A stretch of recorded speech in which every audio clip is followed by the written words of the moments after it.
Ayon pa sa aking mga ninuno, kapag daw ang isang tao ay naniniwala na mayroong Panginoong lumikha, ay marapat lamang na maniwala rin itong mayroong mga nilalang sa dilim. Dahil ang mga nilalang na ito ay ang nagsisilbing mga kampon ng kaaway ng Panginoon na nanananahan din sa mundong ibabaw, gaya na lamang ng mga aswang. Magandang araw po, Kuya Bari. Ako po si Carlito, na mas kilalang bilang Carling ng mga taong malalapit sa akin. Ang kwento pong ilalahad ko po sa inyo ay karanasan ko noong ako ay 21 anyos pa lamang.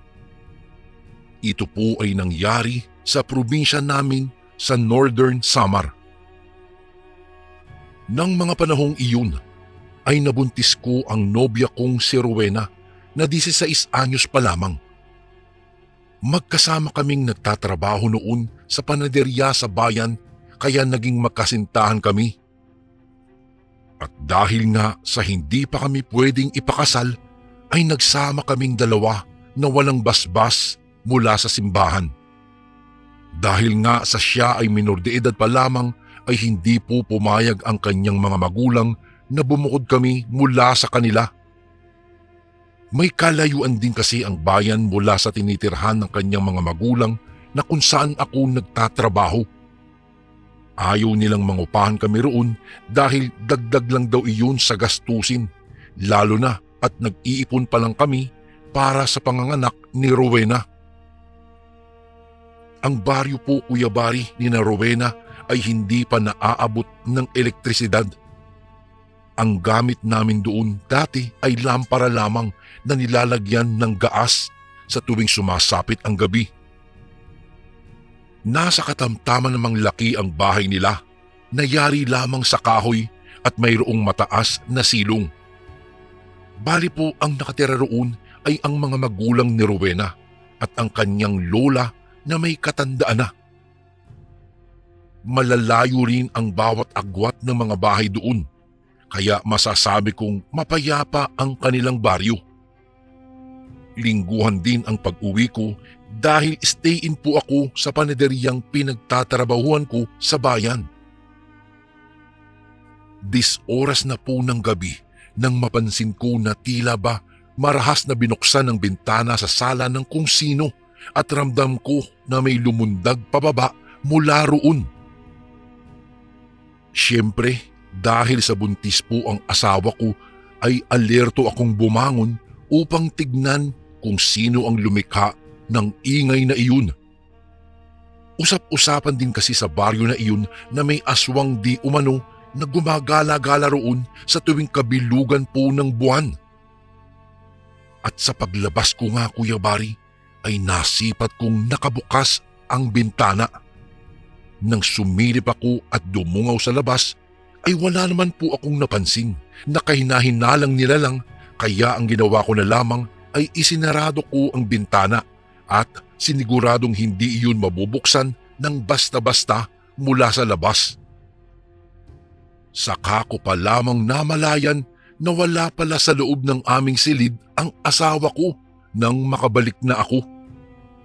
Sa labis na pag-aalala ay kaagad kong tinungo ang sala upang hanapin siya, subalit wala ito roon. Nang bigla na lang akong nagulat nang bumukas po ang pintuan sa kusina at iniluwa roon si Rowena. "Oh, saan ka ba nanggaling, mahal?" Bungad na tanong ko sa kanya. Yan lang sa labas. Kinuha ko lang naman yung arinola ko, mahal. Nakalimutan ko kasing iakyat yun kanina eh. Sagot naman niya sa akin. Nang tanungin ko siya kung siya ba ang nagbukas ng bintana, ay tumanggi siya. Napakunot na lamang ang noo ko, gawa ng napaisip ako kung sino ang may kagagawan ng marahas na pagbukas ng bintana bago namin isinaradong mabuti ang pinto sa kusina. Bandang 5:00 ng umaga ay bumangon na ako upang mag-init ng tubig para gamitin sa pangkape ng buong pamilya. Pagsipat ko naman sa lagayan ng mga panggatong ay sakto namang ubos na ang nakalagay doon, kung kaya't minabuti kong lumabas ng bahay at magtungo sa silong upang sibakin ang mga kahoy na nakaimbak doon. Nang bigla akong nahintakutan sa sumunod na nasilayan ko, Kuya Bari. Nakita ko kasi na pasuray-suray na naglalakad ang tatay ni Rowena, at nang makarating ito sa bakuran ng bahay ay nasipat ko na ang kanyang bibig ay mayroong mga natuyong dugo. Maging ang kanyang damit ay may bahid din ng dugo, Kuya Bari, habang ang isang kamay naman niya ay may tangang karne. Tatanungin ko na sana siya kung saan siya nanggaling nang bigla itong nalugmok sa lupa, yung tipong pagod na pagod. Kaagad ko naman siyang inalalayan nang masipat ang nangyari sa kanya at medyo nasuka pa nga ako nang malanghap ko ang amoy niya. Napakalansa po ng amoy nito. Isama mo pa ang amoy ng natuyong mga pawis. Sa pag-aakalang nahimatay ang biyenan ko, ay tinawag ko ng malakas ang aking asawa. Sabay na lumabas ng bahay si Rowena at ang kanyang ina. Doon sa loob ng bahay ay napag-alaman ko na nalasing ang tatay at nakatulog. Ganoon daw kasi iyon kapag nasa katawan nito ang espiritu ng alak. At ang karning daladala nito ay karni pala ng kalabaw na kinatay nila ng mga kasamahan niya. Nay, bakit po may bahid ng dugo ang bibig ni tatay? Pagtatanong ko naman sa kanya. Sa puntong iyon ay nagkatinginan sina Rowena at ang ina nito. Ay nako, alam mo naman ang isang lasing iho. Malikot siguro ang kamay, kaya siguro ang dugo ng karne na daladala niya ay napunta na sa bibig ng tatay niyo. Ang saad naman ng ina ni Rowena na naisip ko na totoo naman. 3 buwan ang matuling lumipas. Araw noon ng Biyernes. Nagtungo po ang nanay ni Rowena sa panaderyang pinagtatrabahuan ko. Sakto naman nang sa araw na iyon ay hindi na muna ako pwedeng umuwi dahil isasama po ako ng aking amo sa kabilang bayan daw para mamili ng mga sangkap na gagamitin sa paggawa ng mga tinapay. Kung kaya't laking pasasalamat ko at nagpunta ito roon. Ipinadala ko na lamang rito ang sinahod ko sa buong linggo para makapamili siya ng mga pangangailangan ng aking asawang si Rowena. Sa pag-alis ng nanay ay hindi ko inakala na kilala pala siya ng isa kong kasama. Siya pala ang nanay ng kalibin mo, Karding. Alam mo ba na usap-usapan sa baryo namin na ang babaeng iyon ay isang aswang? Minsan na raw siya kasing nakita nang inangat-ngat ang isang buhay na baboy sa 10 oras ng gabi. Ayon pa sa kasamahan ko sa trabaho na tinawanan ko na lamang. Sinabi kong hindi aswang ang biyenan ko dahil kung isa siyang aswang ay tiyak na nakita ko na itong nagbago ng kanyang anyo. Medyo matagal-tagal na rin ako sa kanilang poder, ngunit hindi ko naman napansin na may kakaiba sa kanya, Kuya Bari. Ikaw, bahala ka kung ayaw mong maniwala. Basta binalaan na kita at ingatan mong mabuti ang iyong asawa dahil sa pagkakaalam ko ay hindi naminili ng biktima ang isang aswang, pare. Dagdag pa niya na hindi ko na binigyang pansin pa. Nang makauwi muli ako ay napansin ko na tila ba nananamlay itong si Rowena. Lagi lang itong gustong humiga dahil nahihilo raw siya kapag sinusubukan niyang tumayo. May nais raw siyang kainin ngunit hindi niya masabi kung ano iyon. Naisip ko na parte lamang iyon ng kanyang paglilihi kaya hinayaan ko na lamang muna siyang alamin kung ano nga ba ang gusto niyang kainin. Hanggang sa sumapit na ang gabi, pansin ko na naging maliksin na si Rowena. May gana na rin siyang kumain at uminom ng tubig. Sa pagsapit ng kalaliman ng gabi ay niyaya niya ako na samahan siyang tignan ang nanay niya. Siyempre nagulat po ako at napatanong kung bakit. Ang sagot niya ay may gusto lang daw siyang kumpirmahin. Sa puntong kasing iyon ay wala roon ang kanyang ama. Kakatok na sana kami sa pintuan ng silid ng nanay nang may narinig kaming mga kaluskos na nagmumula sa may kusina. Kaagad na tinungo namin ang pinanggagalingan ng ingay para lamang magulat sa aming mga nasaksihan. Ang nanay ni Rowena ay nakatuwad na nakapatong sa mesa. Nakaharap sa amin ang kanyang puwetan. Maya-maya'y kitang-kita namin ang mga nanlilisik niyang mga mata. Nasipat din namin na tumutulo ang kanyang laway. Dahil sa nahintakutan ako sa nasilayan ko, Kuya Bari, dagdagan mo pa na naalala ko ang sinabi ng isa kong kasamahan ay mahigpit kong hinawakan na sa kamay si Rowena at hinila papasok sa loob ng kwarto namin. Wala namang nagawa si Rowena dahil sa buong lakas ko siyang hinila talaga. Mahal, ano bang nangyayari sa nanay mo? Tanong ko sa kanya. Hindi ko nga alam eh. Ewan ko, lagi ko lang siya nakikitang ganyan simula pa noon. Baka sumasakit lang ang tiyan niya kaya patuwad ang kanyang ayos. Yan naman palagi ang idinadahilan niya sa akin noon pa man. Sagot naman sa akin ni Rowena. Ganun ba? Iyon na lang ang naitugon ko sa kanya. Ngunit gulong-gulo pa rin ang isipan ko, Kuya Bari. Maya-maya'y nagsalita muli si Rowena. Mahal, gusto kong kumain ng balut. Bukas, isama mo ako sa bayan ha? Anya, kapag kuwan para ibahin ang usapan. Tanging pagtango na lamang ang itinuran ko sa kanya. Nang gabing iyon ay hindi na kami dinalaw pa ng antok ni Rowena.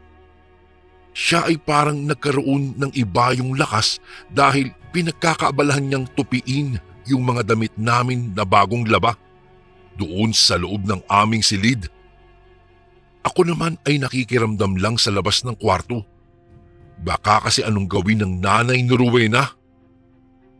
Narinig ko na lamang na marahas na binuksan ng bintana at dinig ko rin na may biglang lumundag pababa. Sa isip ko, ang nanay ni Rowena iyon na naging aswang na ng mga sandaling iyon. Dahil doon ay mas lalo akong hindi nakatulog, Kuya Bari.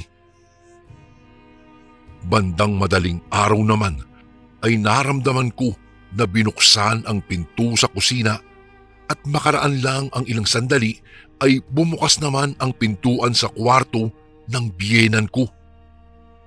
Sa mga oras na iyon ay nakasisiguro na ako na talagang ang aswang ang ina ng aking kinakasama. Kinabukasan, niyaya ko si Rowena na magsimba sa bayan dahil sa ito'y araw ng linggo. Palasimba talaga akong tao, Kuya Bari. Natigil lamang ito noong naging kami ni Rowena. Hindi kasi siya palasimba o mahilig pumasok sa loob ng simbahan. Hindi ko nga rin alam kung marunong ba siya ng ama namin kasi ni minsan ay hindi ko man lang siya narinig na nananalangin. Ang sabi naman niya sa akin ay Katoliko raw siya. Siguro nga sa salita pero di ko naman siya nakikitaan sa gawa. Maski ang kanyang mga magulang ay ganoon din. Kahit nga sa pagkain ay hindi na sila nananalangin bago kumain. Kapag kaniyayaya ko naman si Rowena noon ay palagi siyang may dahilan kaya laging napapaliban ang pagsisimba namin. Subalit noong araw na iyon, Kuya Bari, ay hindi ko akalain na papayag si Rowena at doon nga sa simbahan ay nakita ko siyang seryosong nakaharap sa altar. Alam kong taimtim siyang nagdarasal. Sa inakto niya ng mga panahong iyon ay nagdulot ng labis na ligaya sa akin bilang isang Kristiyano at bilang isang kabiyak. Bagamat at nangihina pa rin si Rowena ay pinagbigyan lamang niya ako. Ganun nga talaga ang babae kapag ka naglilihi, nagiging matamlay. Matapos kaming makapagsimba ay nagpabili si Rowena ng balut na pinagbigyan ko naman. Nagulat nga ako, Kuya Bari, dahil nakaubos siya ng 5 piraso noon at ramdam ko na tila napawi ang kanyang pagkatakam sa balut. Pakiramdam ko po ay parang naging bitamina iyon sa katawan niya na nagbigay lalo ng enerhiya gawa ng naging maayos na ang kanyang pakiramdam matapos makakain. Hanggang sa makauwi na kami ay hindi ko na siya nakitaan pa ng pagkatamlay. Sumapit ang gabi sa araw ding iyon. Pansin ko ang pagkabalisa ni Rowena. Hindi siya mapakali sa higaan. Baling baliktad siya sa pagkakahiga. Hindi pa naman kalakihan ang kanyang tiyan kaya hindi pa siya hirap sa kanyang paggalaw. Siguro po ay nasa mga 6 na buwan pa lamang iyon. Ngunit dahil sa may kaliitang babae itong si Rowena ay hindi ito gaanong maumbok. Naiinitan ka ba, mahal? Gusto mo bang paypayan kita? Tanong ko sa kanya. Hindi naman, ayos lang ako. Siguro buksan mo na lang yung bintana, mahal, para makalanghap naman ako ng sariwang hangin. Para kasing hindi maganda ang pakiramdam ko. Tugon naman niya sa akin. O siya, sige. Tsaka ikukuha na rin kita ng tubig, mahal. Ang saad ko pa bago ko binuksan ang bintana at lumabas na ako sa silid namin para kumuha nga ng tubig. Noong nasa kusina na ako, nang bigla akong nakarinig ng pagsigaw. Sigaw iyon ni Rowena. Sa pag-alala na kung napaano ito, ay dali-dali kong tinakbo ang silid namin para lang magulat dahil wala roon si Rowena. Makailang beses ko na siyang tinawag, ngunit hindi siya sumasagot. Sa puntong iyon ay sari-sari na ang naglalaro sa aking isipan at ang lubos kong ikinabahala ay baka nabiktima na ito ng aswang. Kaya naman ay dala ang itak ay tinakbo ko ang labas ng bahay para hanapin si Rowena. Nasipat ko pa ang nakabukas ding silid ng mga magulang niya. Dahil doon, tinatambol na ng labis na kaba ang dibdib ko dahil natitiyak ko na may kinalaman ang ina ni Rowena kaya ito napasigaw. Nataon naman na maliwanag ang bilugang buwan ng gabing iyon kaya naaaninag ko ang paligid. Isama mo na rin, Kuya Bari, ang nakasinding sulo sa labas ng bungad ng bakuran. Kaya makikita ang kung sino na umaaligid-aligid. Rowena! Rowena! Sigaw ko, subalit wala talagang sumasagot. Halos paikot-ikot na ako sa bakuran ng bahay upang hanapin siya. Sinilip ko pa nga ang palikuran dahil baka naroon lang ito. Subalit kahit ni anino ni Rowena ay hindi ko nakikita. Rowena! Sigaw ko ulit habang nakikiramdam. At sa pagkakataong iyon ay narinig ko ang pag-angil na boses na nagmumula sa kakahuyang bahagi sa likod ng bahay. Nagmamadali kong kinuha ang sulo at saka dali-daling nagtungo sa pinanggagalingan ng angil. Hanggang sa nadako ako sa isang malaking bato. Nang inilawan ko ang bato, ay nasipat ko ang mga dugo na naroroon. Kaagad ko iyong hinawakan at napagtanto na sariwa pa ang mga patak ng dugo sa ibabaw ng malaking bato. Ngunit biglang nawala na ang mga angil at pinalitan ng mga kaluskos na nagmumula sa likuran ng malaking bato. Nang sipatin ko ang kumakaluskos, ay tumambad sa akin ang isang manok na nangangalahati na ang katawan. Iginala ko ang aking paningin at nasipat ko ang ina ni Rowena na sumisiksik sa isang puno. Ninais kong matyagan siya kaya pinatay ko muna ang apoy ng sulo. Subalit napako na lamang ako sa kinatatayuan ko doon sa gilid ng malaking bato nang masipat ko ang isang bulto ng isang pamilyar na babae na parang mayroong hinahanap. Kahit buhaghag na buhaghag ang buhok ng babae, ay alam kong kilala ko ito. Palinga-linga siya sa paligid at nang makita na niya ang hinahanap, ay kaagad na hinablot niya ito at marahas na ibinalya sa lupa. Narinig ko pa ang pagdaing ng ina ni Rowena na batid kong nasasaktan. "Wag! Wag! Maawa ka!" Pagsusumamo nito. Subalit hindi ata siya narinig ng babae dahil pinaimbabawan siya nito at sinakal. Naaninag ko pa ang pangingisay ng biyenan ko, Kuya Bari. Akmang lalapitan ko na sana sila upang buwagin, subalit nasipat ko na lamang na winakwak ng babae ang dibdib ng ina ni Rowena, saka inilabas mula sa dibdib nito ang kanyang puso na kaagad din namang nilantakan iyon ng babae. Sa nasaksihan ko, Kuya Bari, ay para akong nagyeyelo sa paninigas. Hindi ako makagalaw sa labis na sindak. Nangangatog din ang mga tuhod ko at parang sasabog na ang puso ko sa labis na pagtambol nito. Mabuti na lamang at pinilit kong makalayo roon dahil baka kapag nakita ako ng babaeng iyon ay ako naman ang isunod niya. Sobrang nahintakutan ako noon, Kuya Bari, at sa pagdating ko sa bahay ay mabilis kong inilagay sa loob ng aking bag ang mga damit ko dahil nais ko nang lisanin ang baryong iyon. Subalit hindi pa nga ako tapos sa ginagawa ay narinig kong nagsalita ang ama ni Rowena.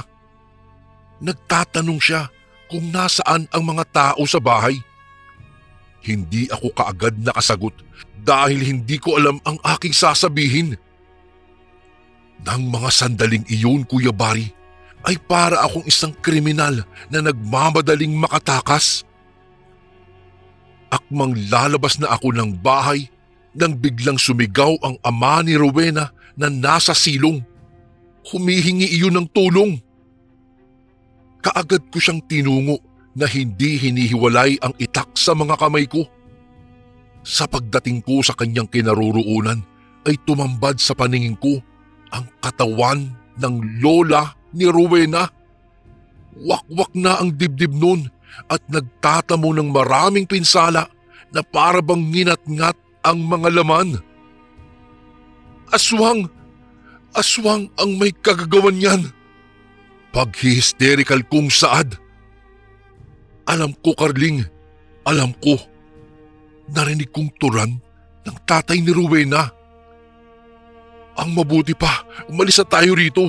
Baka tayo pa ang sunod na mabiktima ng misis ko. Dagdag pa niya. Subalit, mariing kong sinabi na hindi ang kanyang asawa ang may kagagawan kung hindi ang kanyang anak, si Rowena. At inilahad ko sa kanya ang lahat ng nasilayan ko. At nakapagdesisyon na akong lisanin ang baryong iyon.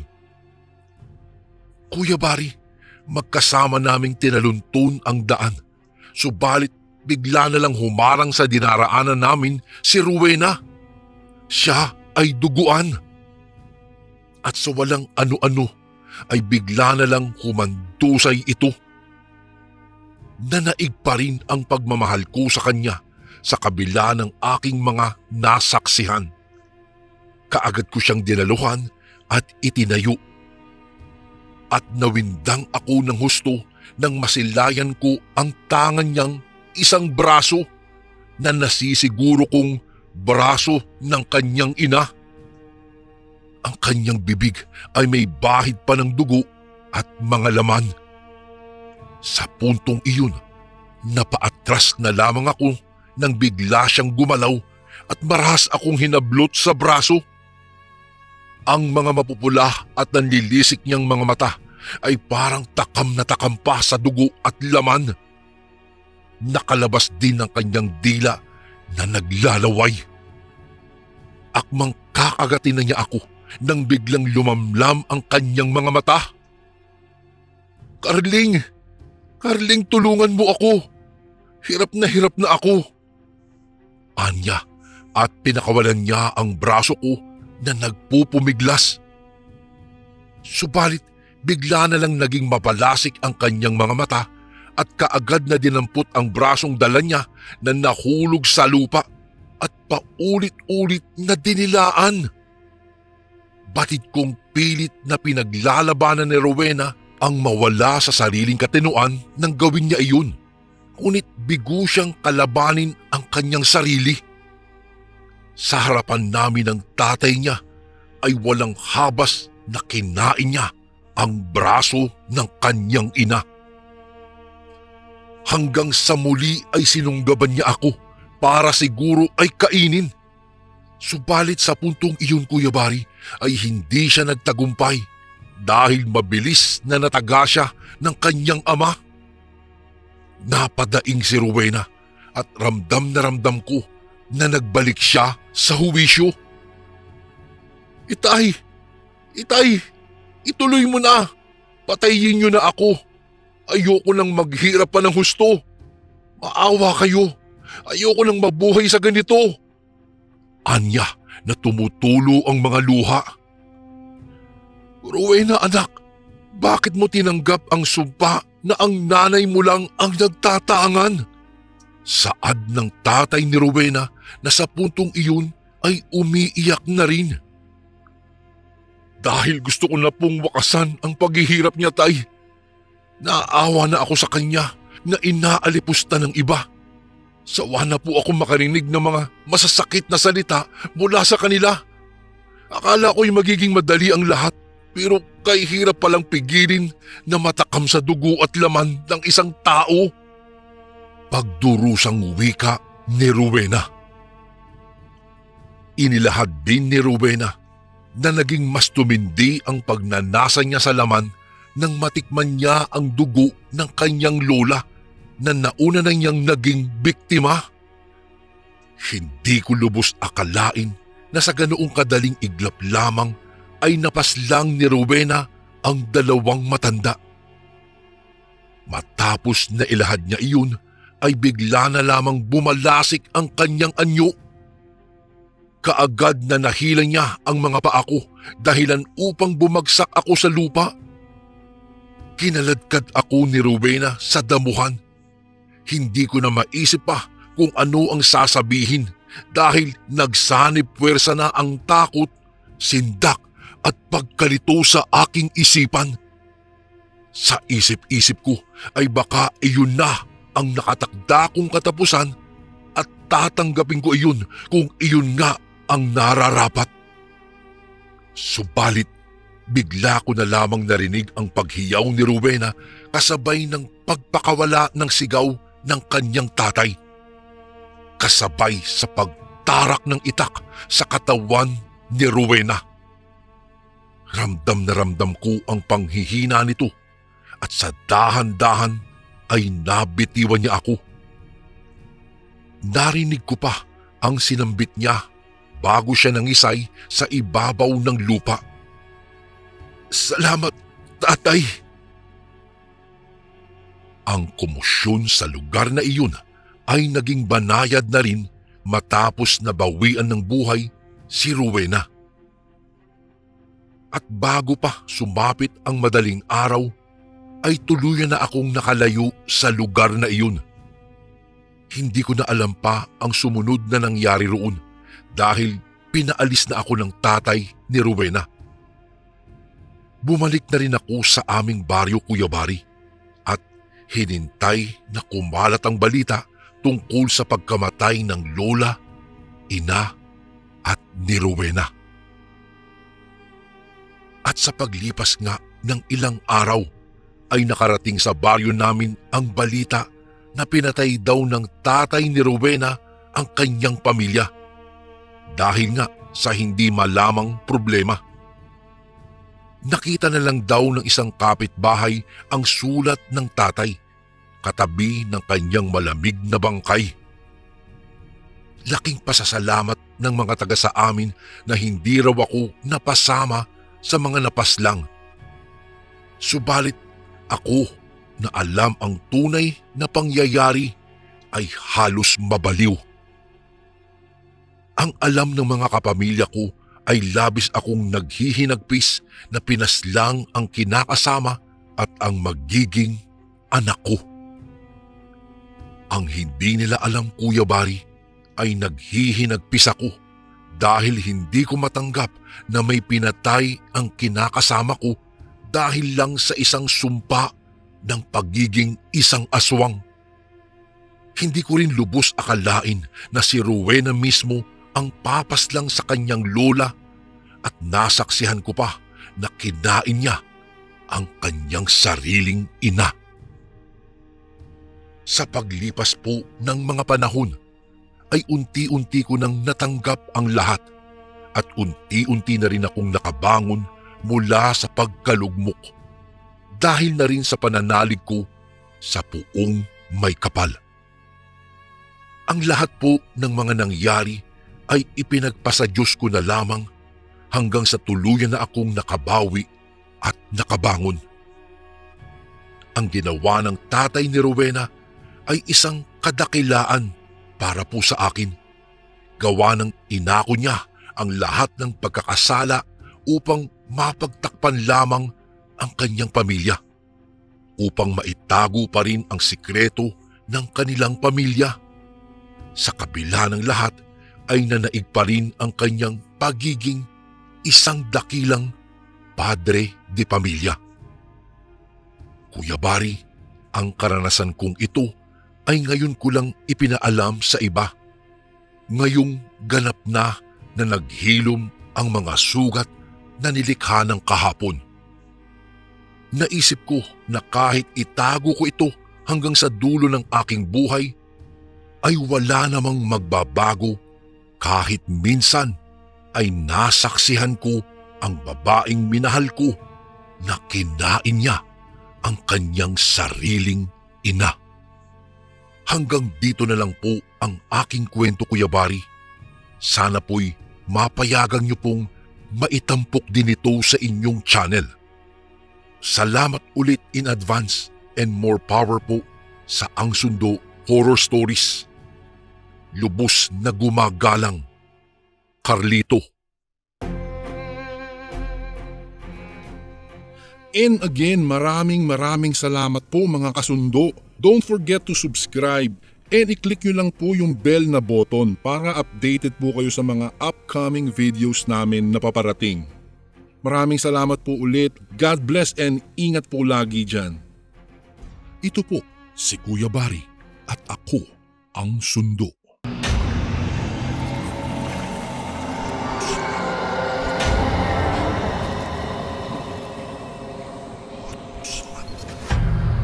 Ang Sundo.